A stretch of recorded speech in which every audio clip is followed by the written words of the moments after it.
میرے نبی نے فرمایا کہ جب لوگ جنت میں جا رہے ہوں گے، اویس بھی جا رہا ہوگا، دروازے کے قریب اللہ فرمائیں گے باقی سب کو جانے دو، اویس کو روک لو۔ تو وہ اویس پریشان ہو جائیں گے کہ بوئے تے آتے کیوں رکاوٹ بن گئی، دروازے پہ آگے کیا رکاوٹ ہو گئی؟ تو وہ کہیں گے یا اللہ آپ نے مجھے کیوں روکا ہے؟ تو اللہ تعالیٰ فرمائیں گے پیچھے دیکھو، پیچھے دیکھیں گے تو جہنم کے لوگ کھڑے ہوں گے، مجرم۔ کہیں گے اویس تو نے مجھے خوش کیا ماں کی خدمت کر۔ کیا کہا؟ ماں کی خدمت کر کے۔ جو بیچاری مائیں ذلیل ہو رہی ہیں، یہاں زیادہ ہوتی ہیں، پاکستان میں کم ہوتی، پر ہوتی وہاں بھی ہیں۔ اسی سفر میں کتنی ماؤں کے اتنے پرچے آئے کہ میرا بیٹا شراب پیتا اور پھر مجھے گالیاں نکالتا۔ بھر گئے میری جیبیں پرچوں سے، کیونکہ مستورات بھی بیان میں آتی تھی، تو ہر بیان میں کوئی نہ کوئی پرچہ آیا کہ میرا بچہ مجھے گالیاں نکالتا ہے، شراب پیتا ہے، زنا کرتا ہے، پھر مجھے گالیاں نکالتا ہے۔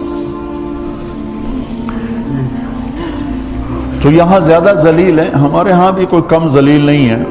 کوئی قسمت والی ماں ہے جس کو فرما بردار اولاد ملتی ہے، تو اللہ فرمائیں گے اویس تو نے مجھے بہت خوش کیا ماں کی خدمت۔ دیکھیے جہنم کے لوگ کھڑے ہیں، تو انگلی کا اشارہ کرتا جا، اللہ جدھر جدھر تیری انگلی کا اشارہ ہوگا ادھر ادھر لوگوں کو جہنم سے نکال کے جنت میں ڈال دوں۔ آج میں تیری توفیل لاکھوں آدمیوں کو جنت میں پہنچاؤں گا۔ عدد ربیہ و مدر، لاکھوں کا لفظ نہیں آتا، ربیہ و مدر عرب کے دو قبیلے اپنی تعداد میں سب سے زیادہ تھے۔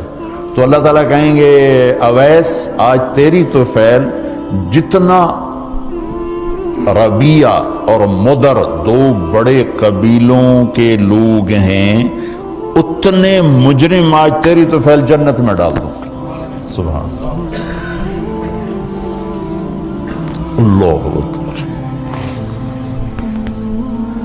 جب میرے رب نے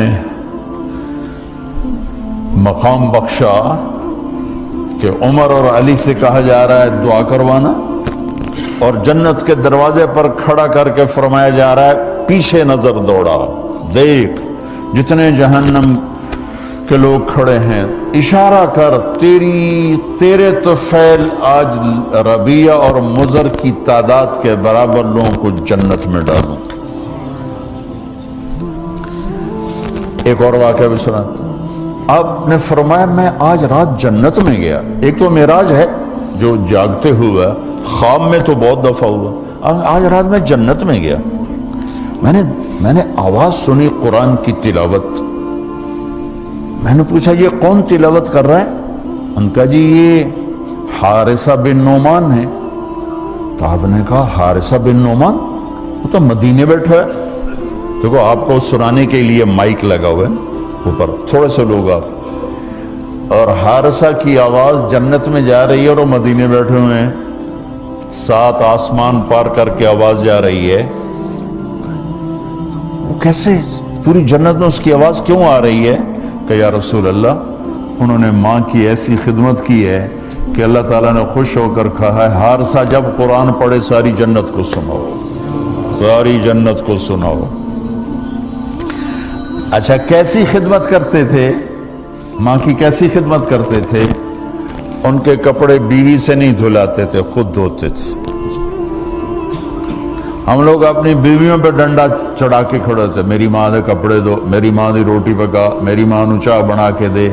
آپ کی بیوی کے ذمے آپ کی ماں کی خدمت نہیں ہے، میرے ذمے میری ماں کی خدمت، میری بیوی کے ذمے میرے باپ کی خدمت نہیں ہے، میری ماں کی خدمت نہیں ہے، میری بہن بھائیوں کی خدمت نہیں ہے۔ لیکن یہ بر صغیر کے معاشرے کا ظلم ہے کہ آنے والی بچی ٹکڑے ٹکڑے ہو جاتی، پس کے رہ جاتی، اور ایک ظلم و ستم کی چکی میں وہ قیمہ بن جاتا۔ ساس کا ظلم، سسر کا ظلم، خامد کی بہنوں کا ظلم، بھائیوں کا ظلم، تانے بولیاں، اس بیچاری نے بچے کیا پالنے ہیں، وہ تو روتے روتے زندگی گزار دیتی۔ میرے ذمہ ہے ماں کی خدمت، میری بیوی کے ذمہ نہیں ہے۔ پوچھو مفتیوں سے، ماں کے لیے کیا کرتے تھے؟ سالن خود بناتے تھے، آٹا گوندتے تھے، روٹی پکاتے تھے، پھر تھالی میں پلیٹ میں رکھ کر ماں کو سامنے بٹھا کر خود کھلاتے تھے، کھلاتے بھی خود، اور ماں کو تیل لگاتے، کنگھی کرتے، جوئیں نکالتے۔ اور کبھی اماں کوئی کام کہہ دیتی اور سمجھ میں نہیں آیا تو یہ نہیں کہتے تھے ماں جی کیا جائے، اپنی بیوی کو باہر بلا کر کہتے ماں جی نے کیا کہا ہے مجھے سمجھ میں نہیں آیا۔ ایک دفعہ موسیٰ علیہ السلام نے پوچھا یا اللہ میرا جنت کا ساتھی کون ہے؟ تو موسیٰ علیہ السلام نے فرمایا فلاں قصائی تیرا جنت کا ساتھی۔ تو موسیٰ علیہ السلام تھوڑا سوچ میں پڑ گئے کہ قصائی تے موسیٰ دا جوڑ کی میں بے گئے، فلاں مجاہد، فلاں عالم، فلاں ولی اللہ، وہ تیرا جنت کا ساتھی، قصائی تیرا ساتھی۔ تو موسیٰ علیہ السلام نے پتہ پوچھا اور پہنچ گئے۔ تو وہ گوشت کی دکانوں میں ایک دکان اس کے بھی تھے، وہ بٹھا چوکڑی مار کے تھا اپنا ویچی جاندہ تھے، ٹکی جاندہ ہے۔ کوئی موسیٰ علیہ السلام کو اسپیشل چیز نظر نہیں آئی۔ جب شام کو وہ چلنے لگا، جب وہ اس کا گوشت ختم ہو گیا تو اس نے ایک ٹوٹا تھیلے میں ڈالا اور چل پڑا، موسیٰ علیہ السلام بھی ساتھ چل پڑے۔ وہ گھر پہنچا تو موسیٰ علیہ السلام نے کہا میں آ جاؤں؟ کہا جی آ جاؤ۔ اس نے وہاں جا کے کیا کیا، بوٹیاں بنا کے ہانڈی چڑھا تھی، پھر آٹا نکال کے گوندھا، اس کو نرم ہونے رکھ دیا، سالن تیار کیا، پھر روٹی تیار کی، ٹرے میں رکھا۔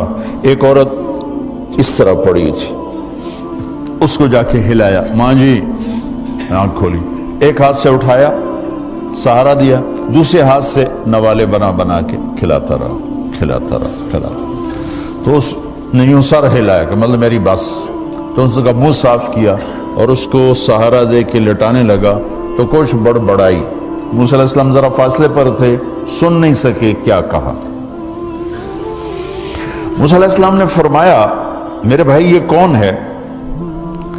کہا جی میری ماں ہے، اور میں جب صبح جاتا ہوں نا کام پر تو اس کے سارے خدمت کر کے روٹی پانی کھلا پلا پھر میں جاتا ہوں، پھر جب شام کو واپس آتا ہوں تو پہلے میں اس کی یہ خدمت کرتا ہوں۔ بیوی سے نہیں کہا، خود کیا۔ ہم اپنی بیویوں کو کتنا ذلیل کرتے ہیں، اور 99% جو ساس ہے وہ نیگیٹو ہے اور ظالم ہے۔ 99% ساس نیگیٹو ہے اور ظالم ہے، اور ہمارے بچوں کو ہوش نہیں کہ میری ماں ہے، میری ماں ہے۔ ماں کی وجہ سے بیوی کو تباہ نہ کرو، اور بیوی کی وجہ سے ماں کو تباہ نہ کرو، اس میں بیلنس کرو۔ بیوی کے عشق میں ماں باپ ذلیل نہ ہو، اور ماں باپ کے عدم میں بیوی ذلیل نہ ہو۔ یہ دونوں نوحے میں سن رہا ہوں، اس لیے بول رہا ہوں، دکھ سے بول رہا ہوں۔ کہا جی میں شام کو پھر اس کی خدمت کرتا ہوں، اب بچوں کو بعد میں دیکھتا ہوں۔ کہا اچھا یہ بتا یہ کیا کہہ رہی تھی؟ لٹا رہے تھے۔ کہنے لگا جی بس ماں جو ہوئی جب بھی خدمت کرتا ہوں تو کہتی اللہ تجھے جنت میں موسیٰ کا ساتھی بنائے۔ میں تو جی کمی کسائی تے موسیٰ کلیم، میرا دا کی جوڑ ہے۔ میں کہا پترا تیرا جوڑ بنا چھڑے تیری ماں۔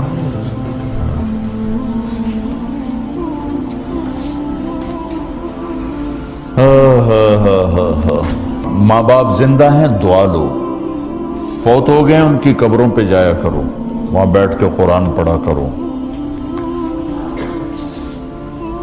جو بچہ پڑھے گا وہ اتنا طاقتور ہو کے ماں باپ کو لگے گا، اگر وہ فوت ہو چکے ہیں۔ زندہ ہیں دعا لو، مر گئے ہیں ان کے لیے ان کی قبر پہ نہیں جا سکتے ہو، یہاں کی زندگی بہت تیز ہے، کبھی تو جایا کرو، کسی ویکنڈ پہ چلے جایا کرو، کسی اتوار پہ چلے جایا کرو، کسی ہفتے کو چلے جایا کرو، مہینے بعد 2 مہینے بعد، سال میں 1 دفعہ سے، کہ یہ ان کا حق ہے، ان کا حق ہے۔ اور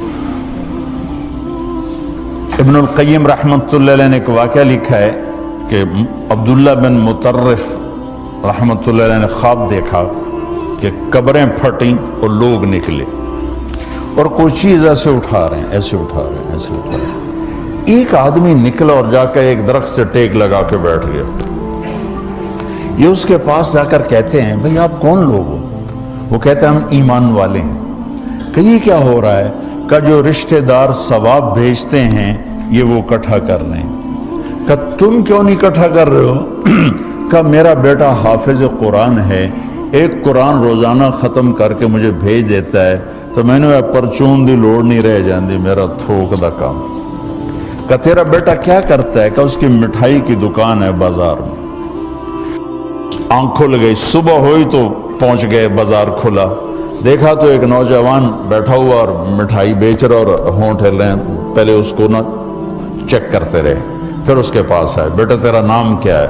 وہی نام تھا جو خواب میں سنا۔ یہ کیا پڑھ رہے ہو؟ کہ جو قرآن پڑھ رہا ہوں۔ کتنا پڑھتے ہو؟ ایک ختم روزانہ پڑھتے ہو۔ کیا کرتے ہو؟ کہ والد کو ایصال ثواب کرتا ہوں۔ کیا اتنی مشقت کیوں اٹھاتے ہو؟ کہ وہ میرے لیے بہت کچھ چھوڑ گیا، میں چاہتا ہوں میں بھی اس کے لیے کچھ حصہ بنتا رہوں۔ تو یہ والدین کے حقوق میں سے ہے کہ اگر وہ چلے گئے ہیں ان کے لیے ایصال ثواب کرو۔